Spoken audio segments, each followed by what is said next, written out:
Now that you're signed in to Showbie, let's get familiar with the layout. In the left-hand pane, we have all of the classes that we have either created or we have joined as a co-teacher. Here we have all of the assignments that are part of the classes we have created or joined as a co-teacher, and we can search for assignments and classes using the search bar. In the top right hand corner, we have the notification bell, and this shows you any activity that's taking place inside any of the classes you are a teacher in. Whether this be a student or a member of staff is requesting to join, or whether any work has been uploaded to an assignment. Here you can tap directly onto the notification and it will take you to the actual right class and the right piece of work. In the bottom right hand corner, we have the help section. If you tap on the question mark, there's some help topics and some guidance in case you need it. If you've got any issues, you can contact Showbie directly. This is a really good way to get your issues resolved, as they have direct access to your account and can be a lot quicker than going through IT support or the PedTech team. And we also have the option to request a feature. So if you think of anything that might improve Showbie, you can request that here, and Showbie are very good at listening. We have a plus button just on the class side. Here we can create a new class. Here we can join an existing class using a code that is shared by the teacher. And here we can also see any archive classes. Archive classes are those classes that you no longer teach, but all of the student work remains in there and all of the assignments remain in there. So archiving classes at the end of the year is a good thing to do. You can always go back and check on previous cohorts.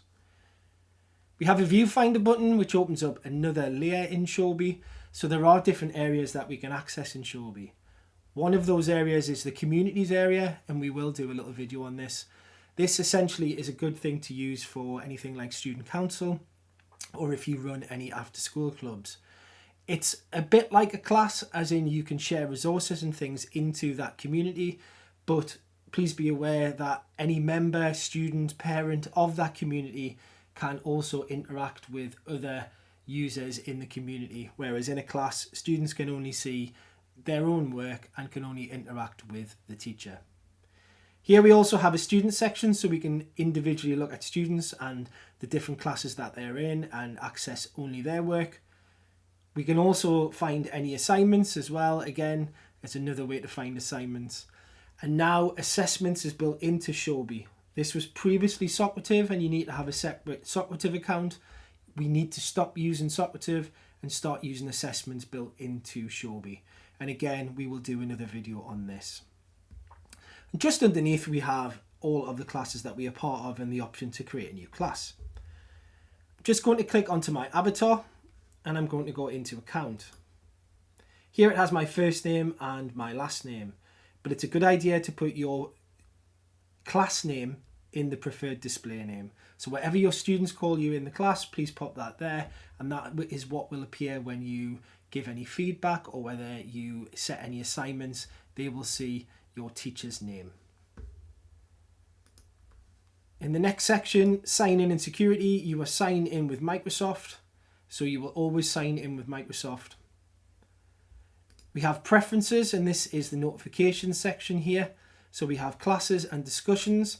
Now it's worth noting that if all of these are generally turned on blue, so you can have an email and a push notification which drops down from the top of the screen on an iPad, please turn all of these off, otherwise you'll be bombarded with notifications throughout the day. The only two that I would keep on are notify me when a student leaves one of my classes, because they'll be sitting waiting to be readmitted, and if you're added to a class, have a notification there as well. Apart from that, I would turn all of those off. Underneath here, we have Showbie Labs. Now this is always turned off. This is where Showbie try new things out. And a lot of the features in here are really, really useful. I'm going to do a separate video on that, but I would turn on pinned classes, because this allows you to pin a class to on your class on the side. This allows you to pin a class so you can find it easily. I turn on link previews, because when you upload any websites, rather than just having the URL, it will show you the window of what that website looks like. In secondary especially, I would turn on calendar. When you create an assignment, if you set due dates, that will appear in the calendar view so you can see what's due each day. And I would certainly recommend turning on transcribed voice notes. It's not always possible to listen to a voice note that's left by a student, but you can tap onto that voice note and it will give you a transcription, which is sometimes a lot quicker to actually read.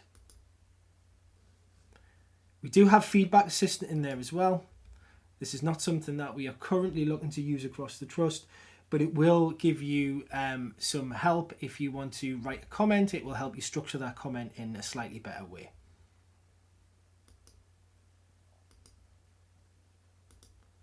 And that is the layout on Showbie on the iPad.